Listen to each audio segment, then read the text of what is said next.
ಪವಿತ್ರ ಗೌಡರನ್ನ ತಪ್ಪಾಗಿ ಹೆಂಡತಿ ಅಂತ ಉಲ್ಲೇಖಿಸಿದ್ದೀರಿ, ಸರಿಪಡಿಸಿ. ಪೊಲೀಸ್ ಕಮಿಷನರ್ಗೆ ವಿಜಯಲಕ್ಷ್ಮಿ ದರ್ಶನ್ ಪತ್ರ. ರೇಣುಕಾಸ್ವಾಮಿ ಹತ್ಯೆ ಪ್ರಕರಣದಲ್ಲಿ ದರ್ಶನ್ ಸಿಲುಕಿಕೊಂಡಿದ್ದಾರೆ. ಬರ್ಬರಾ ಕೊಲೆ ಪ್ರಕರಣದ 2ನೇ ಆರೋಪಿಯಾಗಿರುವಂತಹ ದರ್ಶನ್ ಪರಪ್ಪನ ಅಗ್ರಹಾರ ಜೈಲನ್ನ ಸೇರಿದ್ದಾರೆ. ಇನ್ನು ದರ್ಶನ್ ಗೆಳತಿ ಪವಿತ್ರ ಗೌಡ ಮೊದಲ ಆರೋಪಿಯಾಗಿದ್ದು ನ್ಯಾಯಾಂಗ ಬಂಧನದಲ್ಲಿ ಇದ್ದಾರೆ. ದರ್ಶನ್ ಅವರನ್ನ ಜೈಲಿನಿಂದ ಹೊರಗೆ ಕರೆತರಲು ಪತ್ನಿ ವಿಜಯಲಕ್ಷ್ಮಿ ಹರಸಾಹಸವನ್ನೇ ಮಾಡ್ತಾ ಇದ್ದಾರೆ. ಈಗಾಗಲೇ ನಾನು ದರ್ಶನ್ ಅವರ ಏಕೈಕ ಪತ್ನಿ ಅಂತ ಪೊಲೀಸ್ ಕಮಿಷನರ್ ದಯಾನಂದ್ ಅವರಿಗೆ ವಿಜಯಲಕ್ಷ್ಮಿ ದರ್ಶನ್ ಪತ್ರವನ್ನ ಬರೆದಿದ್ದಾರೆ. ರೇಣುಕಾಸ್ವಾಮಿ ಹತ್ಯೆ ಪ್ರಕರಣದಲ್ಲಿ ದರ್ಶನ್ ಹಾಗೂ ಇತರೆ ಆರೋಪಿಯನ್ನ ಬಂಧಿಸಿದ ನಂತರ police commissioner Dayanand press meet ಮಾಡುವ ಮೂಲಕ ಮಾಧ್ಯಮಗಳಿಗೆ ಮಾಹಿತಿಯನ್ನ ನೀಡಿದ್ರು. ಈ ವೇಳೆ ಪವಿತ್ರ ಗೌಡ ಅವರನ್ನ ಪೊಲೀಸ್ ಕಮಿಷನರ್ ದರ್ಶನ್ ಪತ್ನಿ ಅಂತ ಉಲ್ಲೇಖ ಮಾಡಿದ್ರು. ಇದೇ ವಿಚಾರದ ಕುರಿತಾಗಿ ಪೊಲೀಸ್ ಕಮಿಷನರ್ಗೆ ಕ್ಲಾರಿಟಿ ಕೊಟ್ಟು ವಿಜಯಲಕ್ಷ್ಮಿ ದರ್ಶನ್ ಪತ್ರವನ್ನ ಬರೆದಿದ್ದಾರೆ.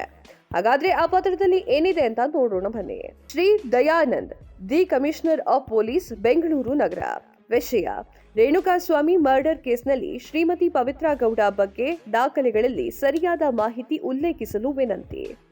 ಮಾನ್ಯರೇ, ರೇಣುಕಾಸ್ವಾಮಿ ಕೊಲೆ ಪ್ರಕರಣದಲ್ಲಿ ನನ್ನ ಪತಿ ದರ್ಶನ್ ಹಾಗೂ ಕೆಲವರನ್ನ ನಿಮ್ಮ ಇಲಾಖೆ ಬಂಧಿಸಿ 2 ವಾರ ಕಳೆದಿದೆ.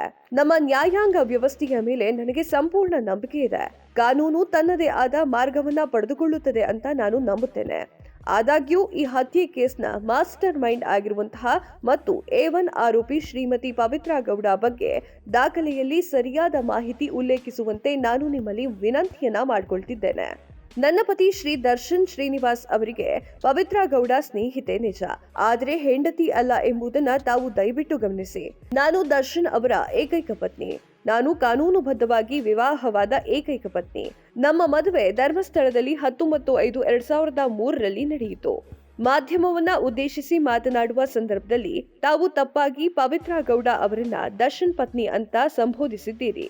ಅನಂತರದ ಕರ್ನಾಟಕ ಮಾನ್ಯ ಗೃಹ ಸಚಿವರು ಸೇರಿದಂತೆ ರಾಷ್ಟ್ರೀಯ ಮಾಧ್ಯಮಗಳು ರೇಣುಕಾಸ್ವಾಮಿ ಹತ್ಯೆ ಪ್ರಕರಣದಲ್ಲಿ ದರ್ಶನ್ ಮತ್ತು ಪತ್ನಿ ಬಂಧನ ಅಂತ ಸುದ್ದಿಯನ್ನ ಪ್ರಕಟ ಮಾಡಿದ್ದಾರೆ. ನಾನು ಕಾನೂನುಬದ್ಧವಾಗಿ ವಿವಾಹವಾದ ದರ್ಶನ್ ಅವರ ಏಕೈಕ ಹೆಂಡತಿ ಮತ್ತು ನಮ್ಮ ಮಗ ವಿನೀಶ್. ತಪ್ಪಾಗಿ ಪ್ರಸ್ತಾಪವಾಗಿರುವಂತಹ ಪರಿಣಾಮ ಭವಿಷ್ಯದಲ್ಲಿ ಈ ಪ್ರಕರಣದಿಂದ ನನಗೆ ಹಾಗೂ ಮಗ ವಿನೀಶ್ಗೆ ಯಾವುದಾದರೂ ಗೊಂದಲ ಅಥವಾ ತೊಂದರೆ ಆಗಬಾರದು. ಶ್ರೀ ಸಂಜಯ್ ಸಿಂಗ್ ಎಂಬುವವರನ್ನ ಶ್ರೀಮತಿ ಪವಿತ್ರ ಗೌಡ ಮದುವೆಯಾಗಿದ್ರು ಅಂತ ಹೇಳಲಾಗುತ್ತೆ. ಸಂಜಯ್ ಸಿಂಗ್ ಮೂಲಕ ಪವಿತ್ರ ಗೌಡಗೆ ಮಗಳಿದ್ದಾಳೆ. ಆದುದರಿಂದ ಈ ಕುರಿತಾಗಿ ನಿಮ್ಮ ಪೊಲೀಸ್ ಫೈಲ್ನಲ್ಲಿ ದಾಖಲೆಗಳು ಹಾಗೂ ಮಾಹಿತಿಗಳನ್ನ ಸರಿಪಡಿಸಲು ನಾನು ಕೋರಿಕೊಳ್ತೇನೆ. ತಪ್ಪಾಗಿ ಪವಿತ್ರ ಗೌಡ ಅವರನ್ನ ಹೆಂಡತಿ ಅಂತ ಉಲ್ಲೇಖಿಸಿರುವುದರಿಂದ ನನಗೆ ಕಾನೂನು ಸೇರಿದಂತೆ ಯಾವುದೇ ರೀತಿಯ ತೊಂದರೆ ಆಗಬಾರದು ಅಂತ ವಿನಂತಿ ಮಾಡಿಕೊಳ್ತಾ ಇದ್ದೇನೆ. ಧನ್ಯವಾದಗಳು. ವಿಜಯಲಕ್ಷ್ಮಿ ದರ್ಶನ್.